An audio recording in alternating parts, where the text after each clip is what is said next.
네, 오늘 하나님의 말씀은 신약성경 26페이지 마태복음 15장 32절로 39절까지 말씀입니다. 본문을 한번 읽고 말씀을 들으시면 감사하겠습니다. 이 시간 예배드리는 여러분에게 하나님께서 영원히 배고프지 않는 말씀의 떡, 생명의 떡을 풍성히 먹여주시기를 주님의 이름으로 축복합니다. 오늘은 예수님이 주는 떡을 먹어야 삽니다. 이런 제목으로 함께 은혜를 나누겠습니다. 우리가 인생 살다 보면 인생이란 것이 항상 좋은 일만 있는 것이 아닙니다. 힘이 들 때도 있고 어떤 경우에는 우리 힘으로 어떻게 할 수 없을 때가 있습니다. 아무 이유도 모른 채 장애를 앓게 되고 질병을 짊어지고 재난을 당하게 됩니다. 예수님이 계신 산에 올라간 사람들이 그러했습니다.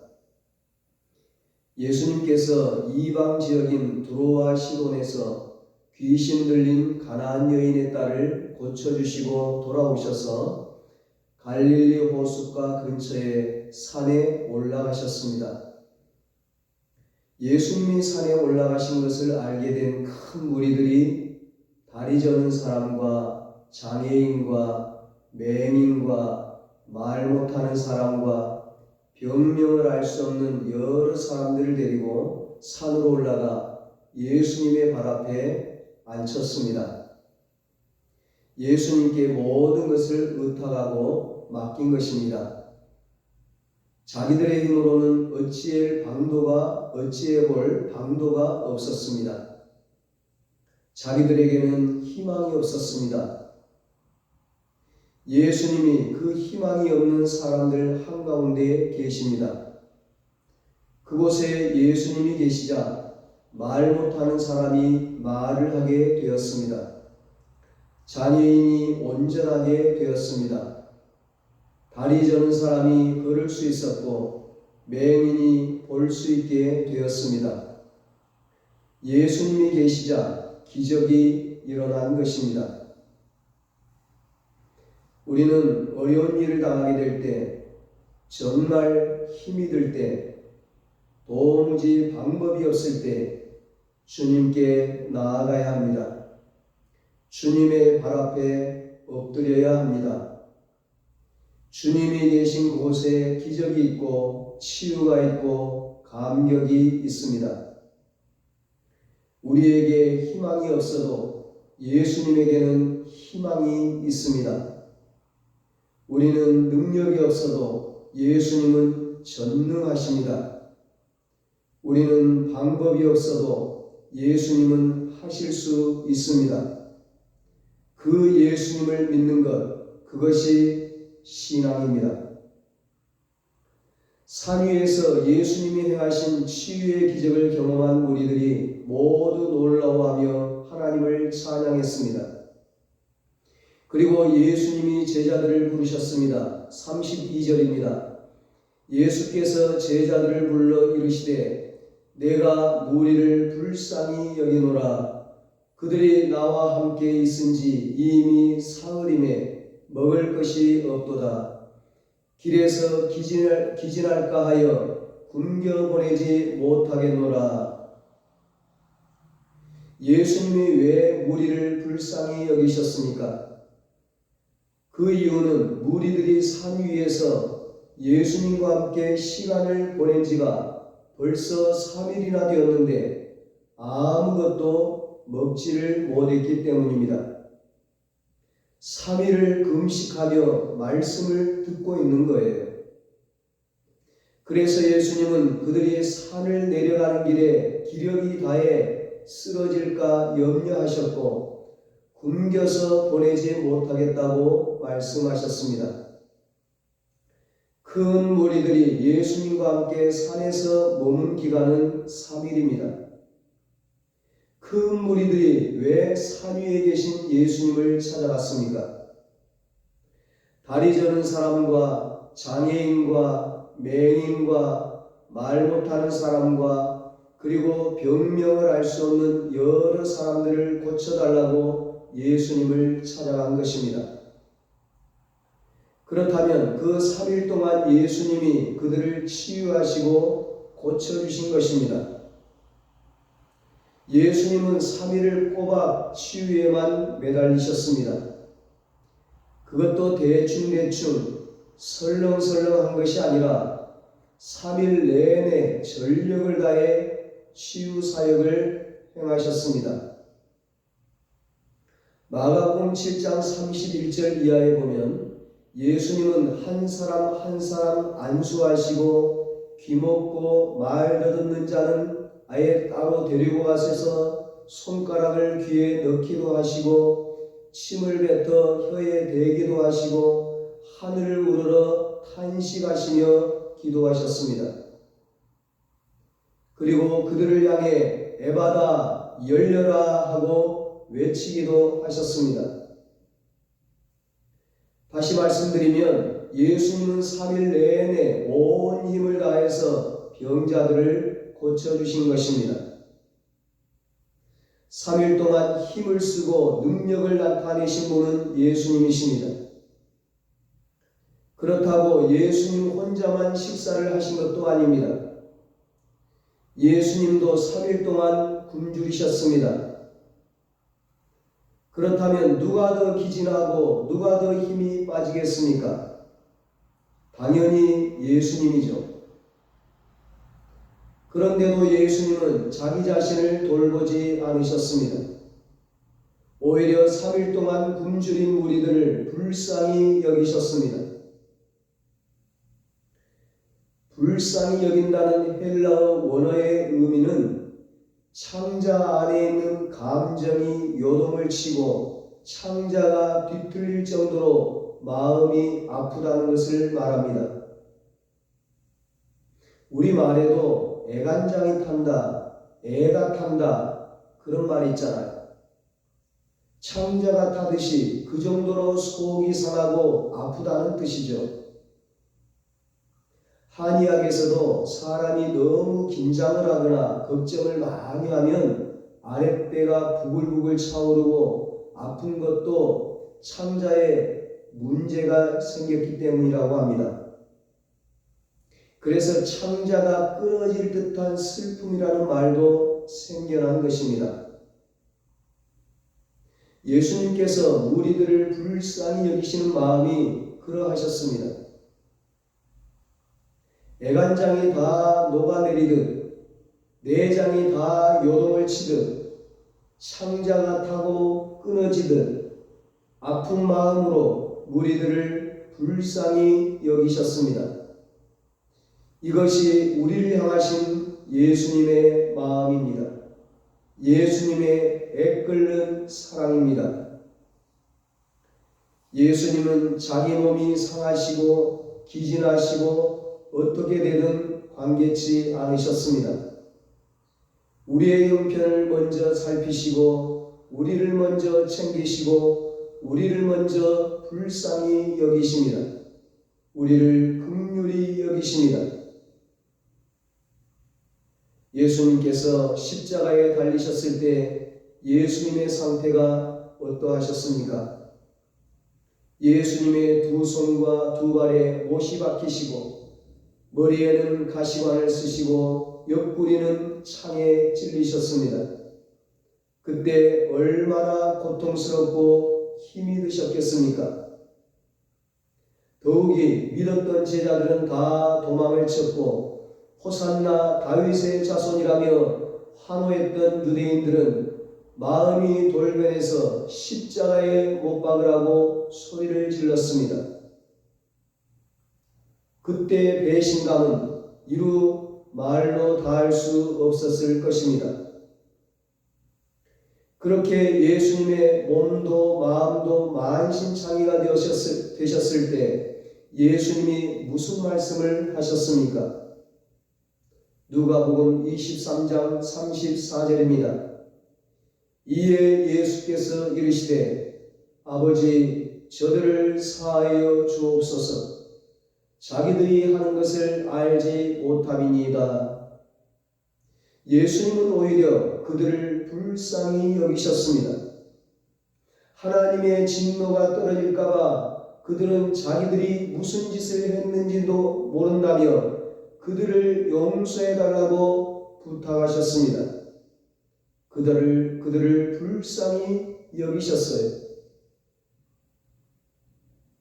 예수님께서 왜 3번씩이나 자기를 모른다고 부인하고 저주했던 베드로를 부활하신 후에 찾아가셨습니까? 예수님이 왜 남의 물건을 토색하고 빼앗았던 세리 삭개오를 찾아가셨나요?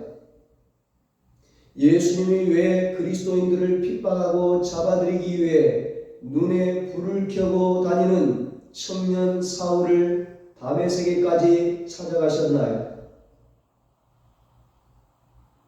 예수님께서 왜 허물 많은 우리들을 찾아오셨습니까? 불쌍히 여기셨기 때문입니다.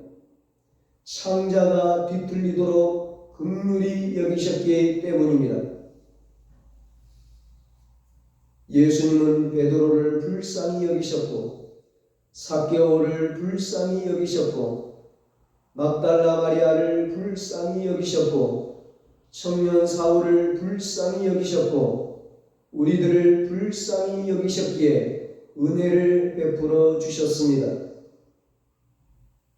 자신의 심장과 창자가 끊어질 정도로 우리를 불쌍히 여기셨기 때문에 십자가의 형벌을 감당하시면서까지 우리에게 은혜를 베푸셨던 것입니다. 사랑하는 여러분, 우리들도 외로울 때가 있습니다. 힘이 들 때가 있습니다. 물질 때문에 어려움을 당할 때가 있습니다. 몸이 아플 때가 있고 배가 고프고 굶주릴 때가 있습니다. 그런데 그런 우리들을 예수님이 불쌍히 여기십니다. 우리보다 더 아파하십니다. 창자가 다 타들어가듯 우리를 불쌍히 여기시고 은혜를 베푸십니다. 그 주님을 믿으시기 바랍니다. 예수님은 산 위에 올라온 무리들이 3일 동안 아무것도 먹지 못한 탓에 산에서 내려가는 길에 기진하여 쓰러질 것을 염려하셨습니다. 그래서 저 무리들을 내가 굶겨서 보낼 수가 없다고 제자들에게 말씀하셨습니다. 그러자 제자들이 이렇게 대답을 합니다. 33절입니다. 제자들이 이르되 광야에 있어 우리가 어디서 이런 무리가 배부를 만큼 떡을 얻으리이까? 지금 무리들이 모여있는 곳은 산 위 광야였습니다. 높은 산 위에 있는 광야, 아무것도 먹을 것이 없는 광야였습니다. 그래서 제자들은 주님이 무리들을 불쌍히 여기시는 그 마음은 알겠지만 이 무리들이 어디에서 배부를 만큼의 떡을 얻을 수 있겠느냐고 물었습니다. 그래서 예수님이 떡 7개와 물고기 2마리로 7병2여의 기적을 행하십니다. 예수님께서 떡 7개와 작은 생선 2마리로 온 무리들을 먹이셨습니다. 그때 산 위에 있던 수가 여자와 어린아이를 제외하고 성인 남자만 4,000명이었습니다. 여자와 어린아이를 합치면 좋기 10,000명이 넘는 큰 무리들이었습니다. 그 많은 무리들이 배불리 먹고도 남은 조각이 7 광주리에 가득 찼습니다. 성경에 이거와 비슷한 장면이 있죠. 이 15장 바로 앞장인 마태복음 14장에 나오는 오병이어의 장면과 너무도 비슷합니다. 떡의 숫자가 오병이어는 떡이 5개였지만 여기에서는 7개입니다. 그리고 오병이어에서는 물고기는 보통 크기의 생선인데 반해 여기서는 작은 생선이고 숫자도 2마리로 정확치가 않습니다. 배불리 먹고 남은 양도 오병이어에서는 12바구니였지만 여기에서는 7광주리입니다. 바구니보다 큰 것이 광주리이죠. 숫자도 다르고 크기도 다르다는 것입니다. 그리고 무리들의 수도 다릅니다. 오병이어에서는 여자와 어린아이를 제외한 남자만 5,000명이었는데 여기서는 4,000명입니다. 분명히 이 두 사건은 다른 사건입니다. 하지만 그럼에도 불구하고 이 두 사건은 장소가 광야였고 먹을 것이 없었고 아주 적은 양의 떡과 생선만이 있었고 예수님이 축사하신 후에 떡을 떼어 나누어 주셨고 그러자 큰 무리들이 배불리 먹고도 많이 남았다는 내용은 똑같습니다. 그러면 왜 이처럼 동일한 사건이 연속해서 일어났을까요? 마태복음을 기록한 마태는 왜 내용이 똑같은 이야기를 굳이 2번씩이나 마태복음에 기록을 했을까요? 이 질문에 대한 답이 오늘의 메시지입니다. 예수께서 제자들을 불러 이르시되 내가 무리를 불쌍히 여기노라. 그들이 나와 함께 있은지 이미 사흘임에 먹을 것이 없도다. 길에서 기진할까 하여 굶겨 보내지 못하겠노라. 지금 이 장면은 예수님의 기적을 체험한 이후입니다. 본문전에 예수님이 말 못하는 사람, 앞을 보지 못하는 맹인, 다리 젖는 사람, 장애인 그리고 병명을 알 수 없는 여러 병자들을 고쳐주셨습니다. 기적을 베푸셨어요.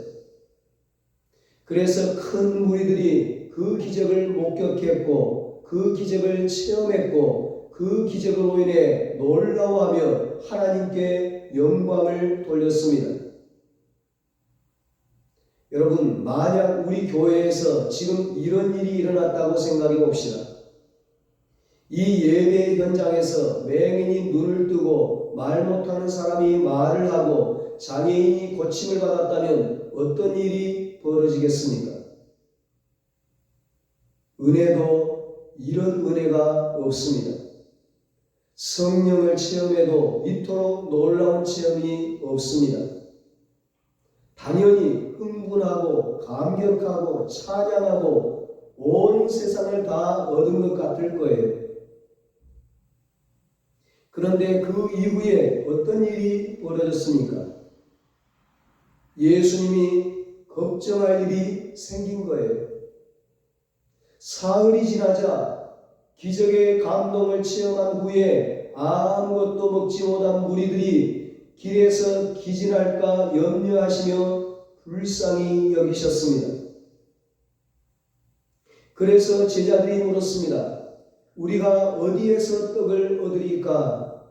그때 예수님께서 그들에게 떡을 주셨습니다. 무리들을 배불리 먹이신 것은 예수님이셨습니다. 기진해진 쓰러질 정도로 굶주린 무리들에게 떡을 주신 분은 예수님이셨습니다.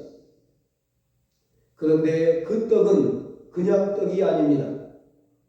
예수님이 하늘을 향해 축사하신 하늘 양식이었습니다. 우리가 이 사건을 통해 깨닫게 되는 것은 바로 하늘 양식의 중요성입니다. 기적보다 더 중요한 것이 예수님이 주시는 떡, 하늘 양식입니다. 다리 저는 사람이 걷고 말 못하는 사람이 말을 하고 보지 못하는 맹인이 눈을 뜨는 체험은 분명 놀라운 일입니다. 기적적인 체험입니다. 하나님께 찬양과 영광을 돌릴 만큼 감격적인 체험입니다. 그런데 그 체험의 유효기간이 딱 3일이었습니다. 기적을 체험한 지 3일이 지나자 그들은 다시 기진해졌습니다. 왜요? 양식이 없었기 때문에. 병이 낫고 장애가 온전케 되는 참으로 놀라운 기적은 체험했지만 양식이 없자 그들은 다시 기진해졌던 것입니다. 예수님이 불쌍히 여기실 만큼 기진맥진해졌습니다. 그래서 기적보다 더 중요한 것은 예수님이 주시는 떡입니다. 하늘 양식입니다. 그 양식이 무엇이겠습니까?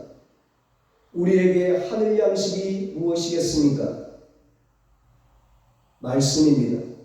하나님의 말씀입니다. 하나님의 말씀이 하늘 양식입니다. 우리가 신앙생활 하다 보면 뜻밖의 찾아온 은혜의 순간들이 있습니다. 예상 밖의 은혜의 경험이 있습니다. 또 기적적인 체험도 할 수 있어요. 하지만 그 이후에 어떻습니까? 수련회나 부흥회에 참석해서 은혜 많이 받습니다. 도전도 받고 흥분도 되고 감격도 되고 성령의 역사도 체험을 합니다. 진짜 그렇습니다. 그런데 수련회가 끝나고 부흥회가 끝나고 21일 동안 다니엘 기도회가 끝나고 며칠 지나면 어떻게 됩니까?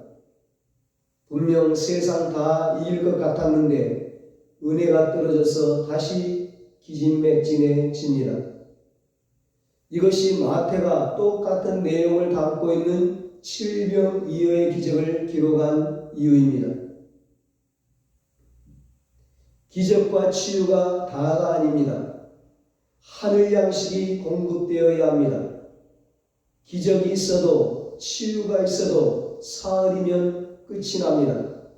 사흘이면 효력을 다합니다.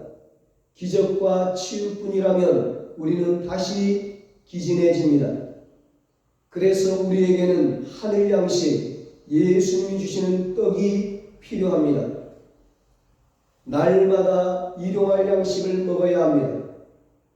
우리에게 일용할 양식을 주옵시고 그 양식, 그 떡이 말씀입니다. 하나님의 말씀. 우리는 날마다 일용할 양식인 하나님의 말씀을 먹어야만 기진하지 않고 살 수 있습니다. 마태복음 4장 4절에 예수님이 말씀하셨습니다. 사람이 떡으로만 살 것이 아니요 하나님의 입에서 나오는 말씀으로 살리라. 아멘. 그래서 예레미야 선지자가 예레미야 15장 16절에서 이렇게 고백합니다. 만군의 하나님 여호와여, 내가 주의 말씀을 얻어 먹었사오니 주의 말씀은 내게 기쁨과 내 마음의 즐거움이오니. 아멘. 예레미야 선지자는 내가 주의 말씀을 얻어 먹었다고 표현을 했습니다. 하나님의 말씀이 양식이기 때문입니다. 말씀은 먹어야 되는 것입니다. 이것을 다른 말로 묵상이라고 합니다. 말씀 묵상, 말씀을 곱씹어서 먹는 것이 묵상입니다. 그래서 말씀 묵상은 그냥 성경을 읽는 것이 아닙니다. 기록된 말씀, 성경을 통해서 살아계신 하나님의 음성을 듣는 것이 말씀 묵상입니다. 말씀 묵상은 목사에게만 필요한 것이 아닙니다. 하나님을 믿는 모든 사람들에게 필요합니다.